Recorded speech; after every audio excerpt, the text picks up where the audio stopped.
This video is sponsored by Hello Sunshine Seaham Harbour.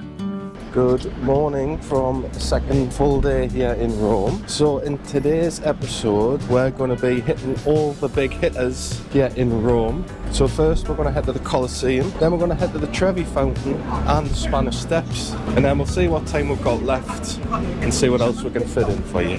Let's get going.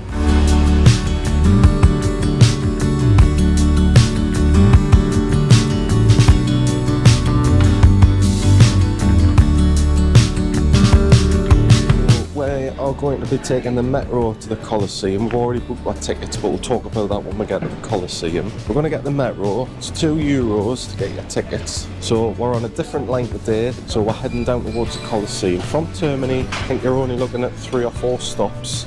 We came back this way yesterday and I think it was about 4 or 5 minutes on the metro. So it's not too far. So let's get our tickets, let's get on the metro, let's get to the Colosseum.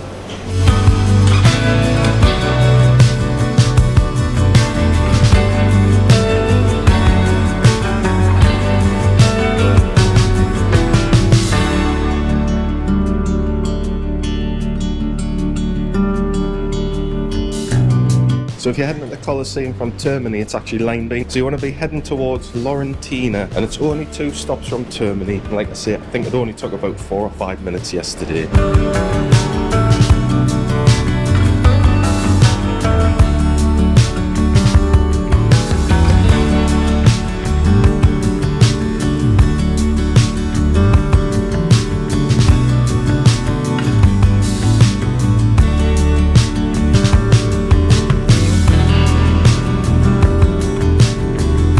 So here we are at the world famous Colosseum, and this is the first wonder of the world I've ever been to, despite all the travelling. Is it? Yes. And it'll be your first, I'm It's sure. my first, yeah. And less of my travelling. Yes. If you're booking tickets for the Colosseum, it's advised to do so in advance. We booked these on the official Colosseum website. Only ones that were available for us that were left were the ones for €18, which is basic standard one, isn't it? Yeah, there's lots of different tickets you can get. Yeah, so there's ones you can do like the underground part, there's ones with like guided tours, there's one with audio tours. So the one we've got is just the bog standard because that's all that was left. We kind of left it a little bit late, so that's our fault. But within the price of that you get included is the Roman Forum. So that's kind of right next to the Colosseum, so we're going to visit there afterwards. You just download it into your wallet and you should be able to gain access, and you get loads of different time slots. So our one for the earliest available, which was 8:30. So it's about 8:20 now. If you get the metro to the Colosseum, you come out and you're literally right at the bottom of the Colosseum. It's just across the street. So we're going to get across there now. Looks like there's a few people here already, and it's quite early. So some of the queues might already be building up. It's a Sunday, so we'll see what it's like. We'll probably spend a little bit of time looking around, and then we'll probably head to the Roman Forum from there. Yeah. So we'll give you a few little bits of information when we're in there as well. Let's get across to this world famous construction. Yeah, let's go have a fight. So as you can see, the queue's pretty big already. So remember to bring ID with you when you come, because we did get asked. Totally forgot it as well. Luckily Jackie had taken a picture and put it on her phone. So don't want to be carrying passports around just in case you get pickpocketed or whatever. If you come, it's advisable, like Jackie, sensible Jackie, to take a picture of your passport on your phone and then show them at the gate when you come in. As you enter the Colosseum, you're presented with a bounty of historical information and artefacts. At the starting point, landmarks are signposted to identify significant itineraries. These include archeological excavations, studies and research work done over recent years, and all presented in exhibitions with informative publications. These are designed to educate visitors of the amphitheatre over its long life to understand the way it has been reused. Exhibitions include the power of the monument as a model, daily life within the Colosseum, the profession of the gladiator, subject of animal hunts, class divisions of seating, and there's even evidence of graffiti.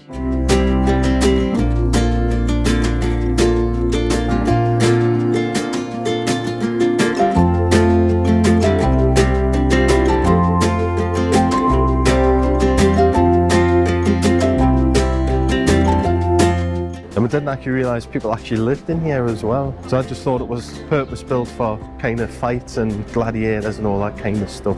But yeah, people were living in here as well, which I found quite fascinating. Like, where on earth would they live in here? I mean, probably in some of these little arches and stuff. Crazy to think. Give us some facts about the Colosseum. Alright, okay, so some little facts. Construction started in 72 AD and in 80 AD it was completed. There was about 60,000 Jew slaves were brought in to build it. This would have all been painted white as well, yeah. And apparently the last fight was recorded in 434, I think it was. Love a Jackie's fact of the day. In fact, we had a few there, didn't we? We had a few facts there, you had your limit. This here would have been the arena floor. So this obviously would have covered all of this part here, but this would have been the underground part of it. So this is where obviously all the people would be brought through, the animals, and then they were lifted up by elevator to the platform here. And then of course all this would have been sloped seating. Give us some more facts, Jackie. After gaining victory in the First Roman War, the Jewish Temple of Jerusalem was sacked and many of the inhabitants were made slaves. So they were transported back to Rome, and it's estimated there was about 60,000 to 100,000 were employed to construct the Colosseum. I love how it says they're employed. Not really Slaves. employed, is it? But never The mind. word slave might give that away. The word slave. And it also states that it's estimated as about 400,000 people, so like gladiators, died here over the 400 years at the Colosseum. Yeah, that's about 10,000 a year on average. That's a lot of dead gladiators. Yeah. Not to mention all the animals as well. It's uncertain, but it's possibly around 10,000 animals were killed in a single day. What? Yeah. And to think that back then, how they built this is like mad, like some of the detail in the stone and stuff like that. Like if you think now we've got all this machinery and stuff, back then they wouldn't have had anything. Everything would have been just manual labour, wouldn't it? Yeah. Absolutely crackers. It's obviously a better way to do it. Look, it's still standing. I know. Well, yeah, it is. I mean, obviously they've restored some of it. Yeah. Because some of it would have like deteriorated over the year, and I think the earthquake didn't help. It kind of. yeah, I think the earthquake. I've seen some of it, but it's like I say, all the underground stuff I think got hidden for a while. Was that after the earthquake? And then obviously when archaeologists have dug down, we've obviously uncovered all of this down here. But down there you can get a ticket that goes underground. You can get down there and you can actually like see the evidence of like the lift that they had, like the elevator up to the main floor. So this is where obviously all the fights would take place here. And then obviously you got the arena floor as well. Yeah, so obviously But I think that probably has been purpose built. Yeah. But that would have been crumbled. because that would have just all been covered. So that's just like an example of the arena floor. Probably would all been like sand, and then obviously all the tigers and whatever was coming up to fight the gladiators were down there. I think that got destroyed in the earthquake, so that they did yeah. have to restore that one. Yeah. So all of this probably would have sloped. These would have been all the seating areas. So it was all done in class. Higher up with the seating was a better class of people. So obviously down the bottom, what they actually call them plebs, are the guys that used to sit at the bottom and didn't have a very good view, so it was quite restricted. So again, all to do with class. Then obviously they had at the top all the royal boxes.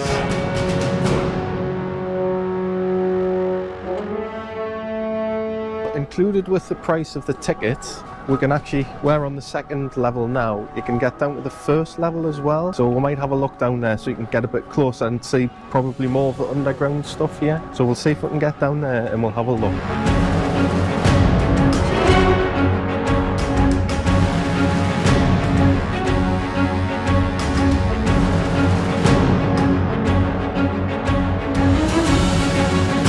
We're down on level 1 now, and you can get right up close and personal with the underground part here. You can get an underground ticket as well, but from what we've heard, it's not really meant to be worth it because you can kind of see most of the stuff from here anyway. So you can kind of see all the little kind of corridors here, and this is where obviously all the prisoners and fighters would be, and the animals. So just around from here, you'll be able to see the lift. We've just seen it from above there, but we're going to have a little walk around and we'll show you what the lift's like. Like, think all thousands of years ago that they could build a lift with like no means at all for like machinery wise or anything like that. It's all probably done from like manual. It's quite amazing really. And I mean, this building, how they built this back then, it's unbelievable. It's believed that the Colosseum could hold about 87,000 people, which is huge really when you think about it. Think of some of the football stadiums these days, that's more than some football stadiums. Although modern estimates claim it was 57,000 people.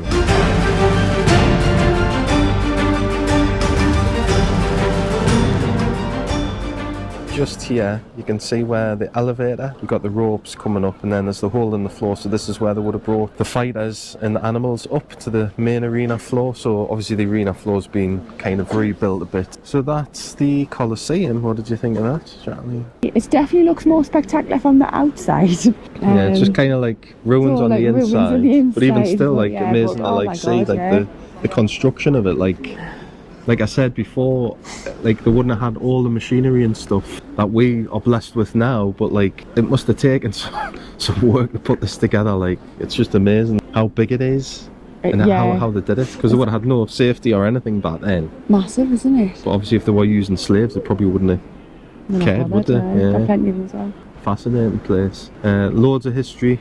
There's loads of boards around as well, and it's starting to rain. So how many jatties out of 5 for the Colosseum? I'll go 5. I've liked it. You've got to definitely come and see it. Oh, I mean, definitely. it's like you come to Rome, you've iconic, isn't it? Yeah, it's one of the wonders of the world, Exactly, isn't it? So yeah, it's your first wonder of the world. Yeah. Will you get to see the other 6? Or? I can do my best to try. Yeah, so we'll go to the Roman Forum next, because it's pretty much right next to it. Let's go. And now a word from our sponsor, Hello Sunshine at Seaham Harbour. If you're considering booking a sunshine holiday or a city break in 2025, why not consider Hello Sunshine? Hello Sunshine are an independent branch based in Seaham Harbour, specialising in our Jet 2 holidays, city breaks and ski holidays. As well as providing good value and quality package holidays, Hello Sunshine provides excellent customer service, backed up by their recent award for selling the most Jet 2 holidays for an independent branch in the UK. Hello Sunshine have great holiday deals and are experts in last minute holidays. They also offer luxury holidays to destinations throughout Europe, including Greece, the Canaries, mainland Spain and Cyprus, to name but just a few. Not being tied in any single tour operator, Hello Sunshine can shop around for your best holidays, best prices and more choice, combined with expert, impartial advice and unbeatable special offers, means that every customer gets a cheap holiday that suits their dreams and their budgets. Hello Sunshine here behind is open to the public 7 days a week, and the phone lines are open until 8 p.m. So if you wish to book a holiday with Hello Sunshine, click on the link in the video description to access their website, or dial the number shown below here and speak to one of the friendly members of staff who will be more than happy to assist you. So let's swap these For these, right, let's go and book Let's a go. holiday. How many jatties out of 5 you giving Hello Sunshine? 5 out of 5 so far. Brilliant. So in Rome they've got lots of fountains, water fountains, and they're free, so make sure you either bring a collapsible bottle or buy a bottle and top up your water for free.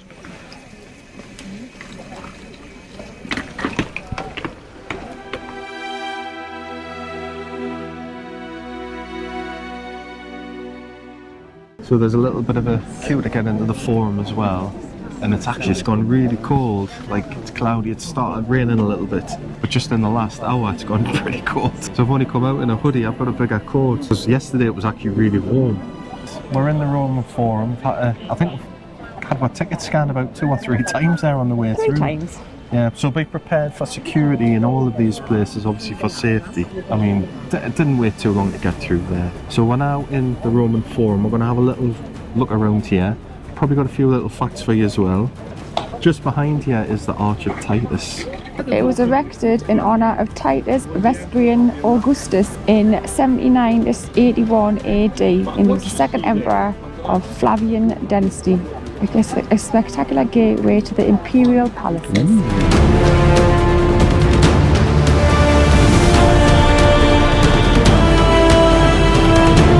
So the Roman Forum was a place built for the Roman Empire to celebrate their triumphs. During the victory over Israel, they brought back about 50,000 Jewish slaves here. So once they brought them slaves back, they ended up working on the Colosseum. So the Roman Forum was built in the 8th century.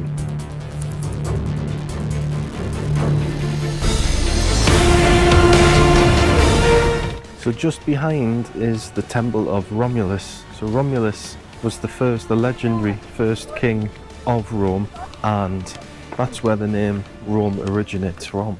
For centuries, the Roman Forum was the centre of day-to-day life in Rome and was the site of triumphal processions and elections, and was the venue for public speeches, criminal trials and gladiatorial matches. as well as being a centre for commercial and legal affairs. So throughout the Roman Forum there are statues and monuments commemorated to city leaders. It was the heart of ancient Rome and has been called the most celebrated meeting place in the world and in all history. It's located in a small valley between Palatine and Capitoline hills, and the Forum today is a sprawling ruin of archeological fragments and excavations that attract 4.5 million or more sightseers annually.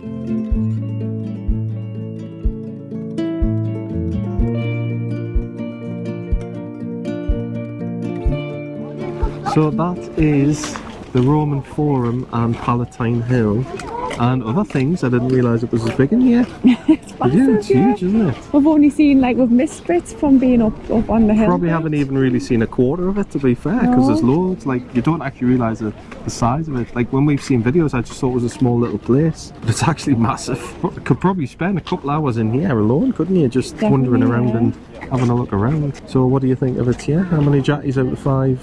5 out of 5, and I enjoyed it. Yeah, What nice. I've seen, I A lot of know history. I've seen bits. You can see the Colosseum in its glory from here. And I've enjoyed seeing the budgies flying around. Ah, there's like 3 budgies, yeah. Parrots chasing after each other. We've seen them yesterday as well, hovering above on Yeah, there. making a smoke.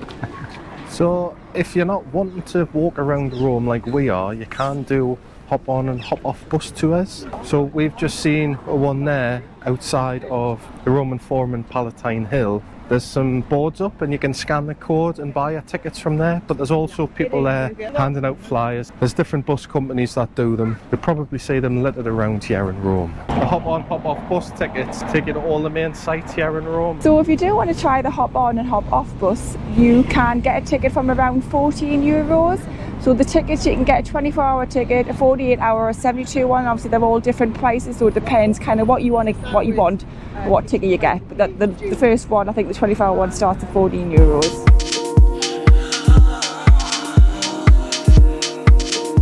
So right across from Palatine Hill is Circus Maximus. So this is an ancient Roman chariot racing stadium. So it's in the valley between Palatine and Aventine Hills. It was the first large stadium of the Roman Empire. According to Wikipedia, it measured 621 metres in length, 118 metres in width, and could accommodate over 150,000 spectators. It later became a model for circuses, which is where it gets its name, Circus Maximus, which translates to the largest circus.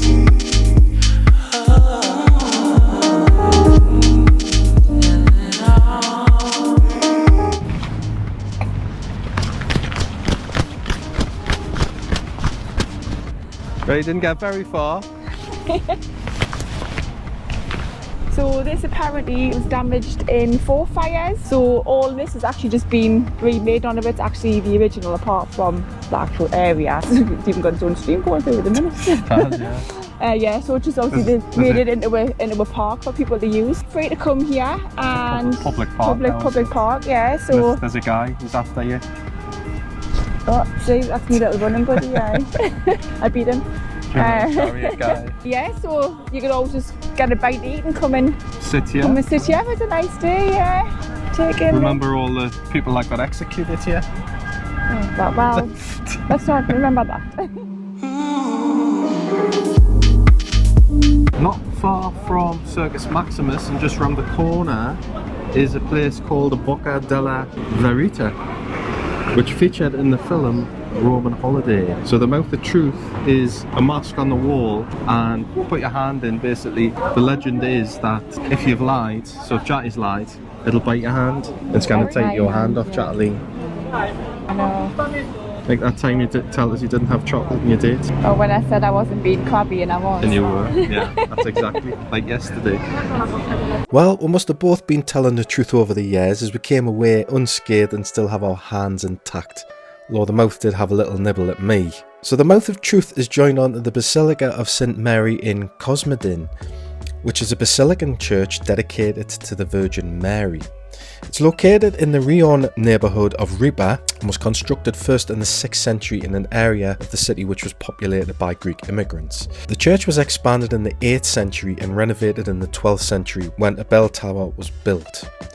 The small basilica also contains a crypt constructed in the 8th century and is located beneath the altar and was built to store the relics taken from the catacombs by Pope Adrian I.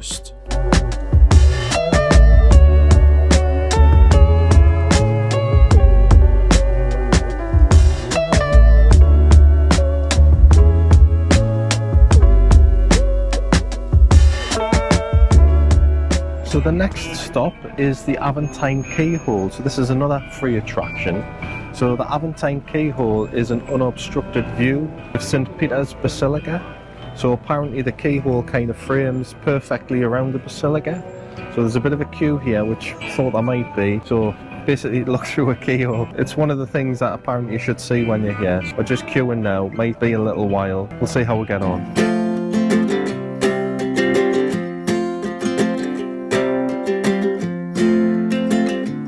Well, we're nearly there. We've waited about an hour to look through a damn keyhole. Better be good. Better be. Otherwise, somebody's gonna get it. Probably me, because Jacky's getting angry. It's okay. I think you're hungry. Yes, I'm very hungry. Yeah, we haven't eaten anything yet. And was it 1:30 now?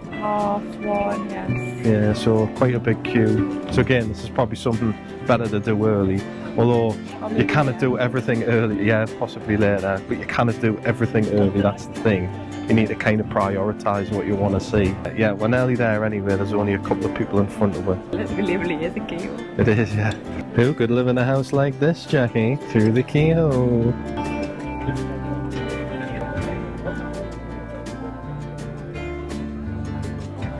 How was your through the keyhole experience, Jacqueline? It's alright. It was fine. You could see the little silhouette through the nice little gardens that we've made. Yeah, so like it probably didn't come out on the camera. I got a decent photo of it, so I'll put that up. But you basically look through and there's like, it's like hedges all the way down, and then you can see the basilica kind of right through it. So it is quite good, like how it's just a like dome, isn't it? Yeah, it's really good. I mean, the queue was ridiculous. I say we're waiting for about an hour, and some people just mess about, don't they? So there's one guy in front of us. He must have taken like about 5 minutes just to try and get a photograph, and it wasn't taken. It's free. But it takes a bit of time if there are a lot of people there, because people are quite slow. We're going to try and get some food now. We're going to make our way towards the Trevi Fountain, go there, do the Spanish Steps, and that'll probably be us for the day. Right, let's get cracking.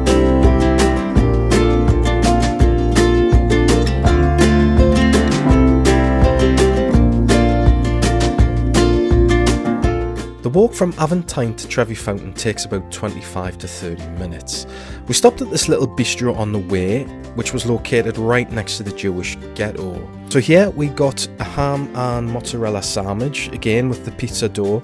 Also got 2 small beers and 2 soft drinks, and this came to a total of €28, which isn't the cheapest. And then about another 10-minute walk from here, we stumbled across this lovely gelaterie called Bar Brazil. Ice cream here was absolutely exceptional. Some of the best we've ever had in my life. This without doubt got a 5-star Jackie rating.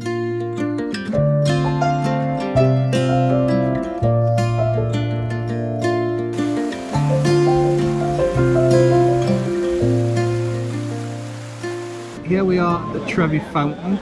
As expected, it's absolutely rammed. And we're not going to stand in that queue just to throw a coin in the fountain, because that's ridiculous. It's massive, isn't it? We'll probably be stood here for hours waiting to get in. I knew it was going to be busy, but I didn't think it would be quite as busy as that. It's very, very impressive, mind, isn't it? It's lovely. It's beautiful, yeah. They've just really good, yeah. cleaned it up for the Jubilee as well as, yeah. So just before Christmas, there was no water in there at all. And they had like a little bridge going over so you could get close to the artwork. But I think Jacky's got a few little facts about the Trevi Fountain, haven't you? Yeah, we have a little Jackie fact. Apparently there is about 1.5 to 2 million coins retrieved from the fountain every year. A lot of money. And they say that estimated between 3,000 and 4,000 euros are thrown in each day. And more Neptune there. Aye, in the middle. Neptune, the god of the ocean. Yeah. It was built in the 1700s as well. So, yeah. Obviously there's a significance with Trevi where the coin's in the fountain, so if you throw 1 coin in, it means you'll return to Rome. If you throw 2 in, meet the love of your life. Meet the love of your life. Yeah, meet the love of your life. And if you put 3 in, it means marriage. Yes. So we're already married, unless Jackie's going to throw 2 in. You may as well save your Because coins. unless you meet a Unless you want to Italiano meet your love of your life, yeah. Italiano stud. But yeah, I mean, we'll probably spend a little time here just to have a look around and just admire the fountain and stuff. But yeah, the queue's absolutely huge. We'd love to be getting down there, but time's already kind of ticking on a bit, so we haven't really got much time left. We can see it. Well, we can see it, yeah. I mean, we don't need to throw a coin in the fountain. Just to see it is good enough for me. It's lovely. We'll spend a little bit of time here, we'll have a look around, and then we'll be moving on to the Spanish Steps, which will be the last stop for this video. Yeah. Yeah. Feet are killing. Yeah, let's look out and then go. It is absolutely crazy around here, just barging past people. It's not really my idea of fun, but yeah, that's where the queue ends, and it stretches right the way around the corner here. As you can see, it's right the way around. It might not actually take that long because there is people got like guards on whistling every couple of minutes, so people are like having to leave, and I think people are kind of sitting on the fountain and stuff as well, so they're probably telling them to get up. I mean, not just the fountain, the building itself's really impressive. Lovely like white colour, it's impressive, but we better come in dead early in the morning or later at night. Did see a video recently where somebody came about 5 in the morning, there was still people here, but we might get a good perspective of it a little bit up here because it's kind of elevated up, so we'll have a look.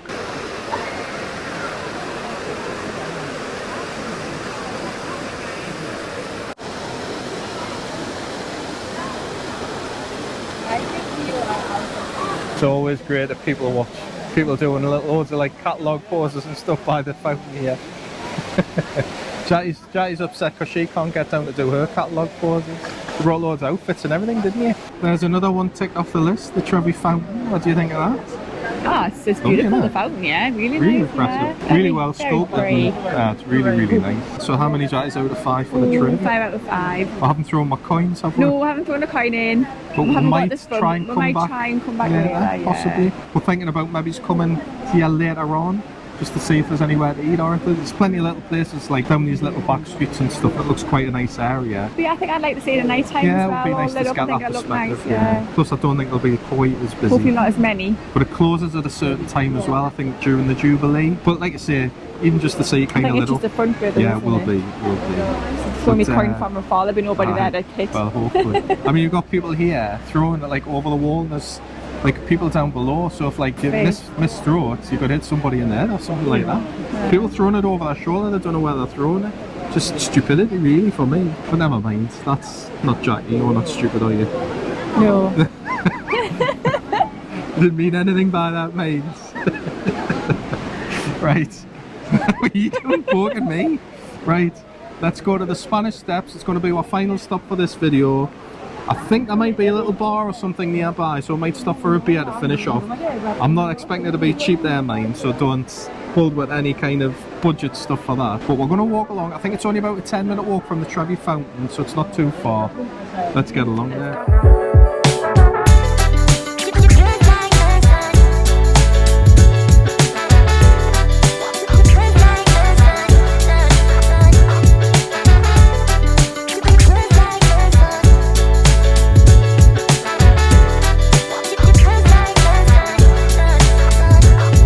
So we're just about at the Spanish Steps now. Lovely walk through from Trevi. Lovely little streets, loads of restaurants, loads of bars. Not the cheapest, some of them, but you can get like a beer and a pizza for, was it €12? It's not too bad. Here we are now at the Spanish Steps. It's really busy, as I expected.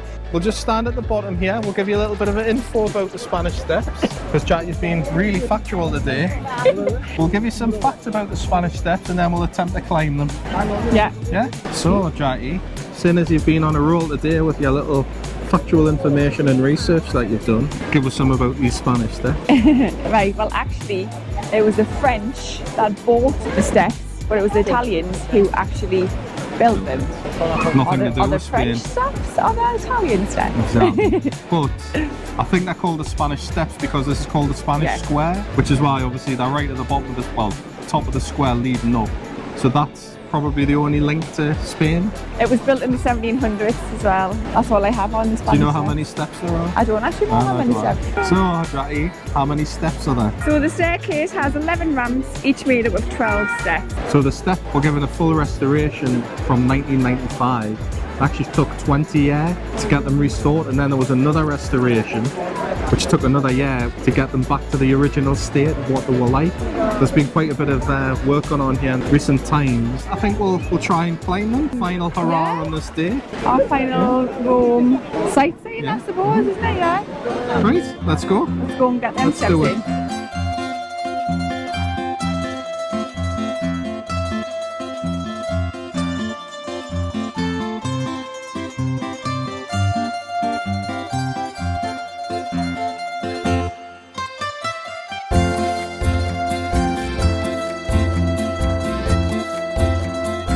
And there's a little bar here to the left, which I'm gathering will not be cheap. However, seeing as we're putting in about 50,000 steps this weekend, Oh God, I've done some steps. I think we might deserve a beer overlooking the Spanish Steps. And the sun's And out. the sun's out, it's lovely and warm, so why not treat ourselves to a little beer or Aperol Spritz? Yeah. Beer.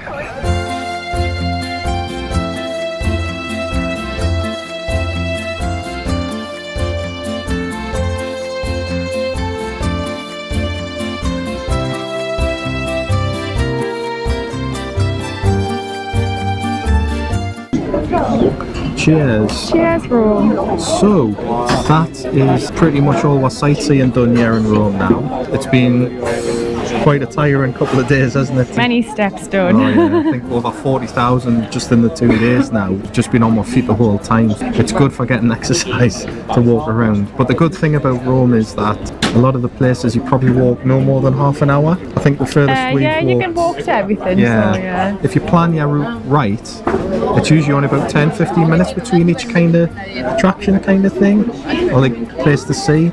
So it's easy enough to get around. Obviously we just kind of use Google Maps and stuff to get around. We followed a little thing on Komoot yesterday, like a little walking route yesterday, so that was quite good. So you get to see all like some of the little back streets and some of the piazzas and all that kind of thing. So it's been good. Lovely city, and I would have to say it's probably one of the best cities I think I've ever been to. It's beautiful. I knew I was going to like it. Yeah, well, I think even before we came, when we're doing my research, we already kind of, I think, knew we'd probably come back at some point. And haven't been. We've done all the main tourist bits now. There's other things we'd love to do.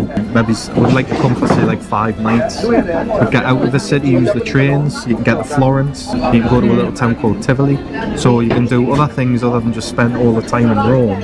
I mean, there's still stuff here that we haven't seen, mainly because of the delay with the weather in Edinburgh. We lost kind of like more than half a day, really. It was just a quick summary anyway of Rome. Like you said, absolutely cracking city, lovely place. Loads to see, loads to do. The food's been great. Not the cheapest of places, but you can budget. So if you eat kind of the street food, you don't eat in the restaurants. I mean, the food, like some of the little sandwiches and stuff we've had have been really cheap. Yeah. There are places for cheap beers and stuff. So you can spend little and you can spend big as well. It just depends what kind of budget you've got. But overall as a city, no hesitation to come back at all. I've absolutely loved it here.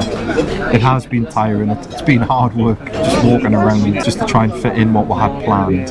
I mean, what have you thought of it? Yeah, I loved it. Absolutely loved every minute of it. Just the whole, like, the buildings, the food. It's just a really nice, friendly vibe, isn't it? Yeah. It doesn't feel to me like a capital city. I was just saying like yesterday, like it is quite like relaxed, isn't it? Like I haven't seen any bother, I haven't ever felt threatened anywhere, or it's just been lovely. Like yeah, it's very clean as well. Like I've not seen like any rubbish or anything lying around. It's just like really well kept as well. Yeah. I think it's probably a good time of year to come as well, because it hasn't been too cold. When the sun's been out, it's been warm. It has been busy, but I don't think it's as busy as what it would be in, say, like the summer season.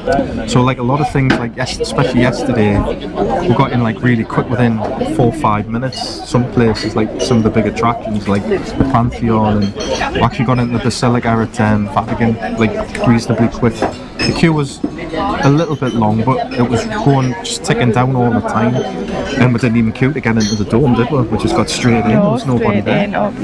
Go early if you're going to do it. Go early, because as we left, as we showed on the video, the queues were huge. Get there early as you can and just get it seen and done. And that's one big thing for stuff, isn't it? How many jackies out of 5 are you going to give Rome as an experience for the weekend? 5 out of 5 jackies for Rome. Loved it. Loved every minute of it, even with my sore feet and my tiredness. It was well worth it. Yeah, definitely. I just hope if we do get back, we won't feel as tired. Like, we might have come across sometimes now who's a little not too enthusiastic, but we've been so tired doing this. It's been really running hard. on empty. It wasn't aided by that delay, was it? That just set because we didn't really have any time to we didn't sleep basically. We had to literally just had a couple 2 hours and then straight back. Had to get up to get out basically, otherwise we wouldn't have been able to get around what we did. No, really good. Really good, yeah. Transport around here is really good as well. You can get places, there's buses all over the place, metros, everything's dead easy to use, reasonably trains. cheap. We should have maybe tried to hunt out some of the metro stations a bit more, navigated, because there's ones where they've been near when we could have gotten maybe here a little bit quicker, but that's all part of it. And again, we just didn't have enough time to kind of suss all that out kind of thing as well. But never mind, that's it from Rome. Hope you've enjoyed it. Hopefully we've made a decent job of it. Hopefully it's been helpful to you. So we'll put what prices on as whatever usual, and just hopefully it's given you a bit of insight, and maybe if you're thinking about coming to Rome in the future, hopefully this has helped you. Without further ado, arrivederci Roma. It's been a pleasure. Till next time. Bye.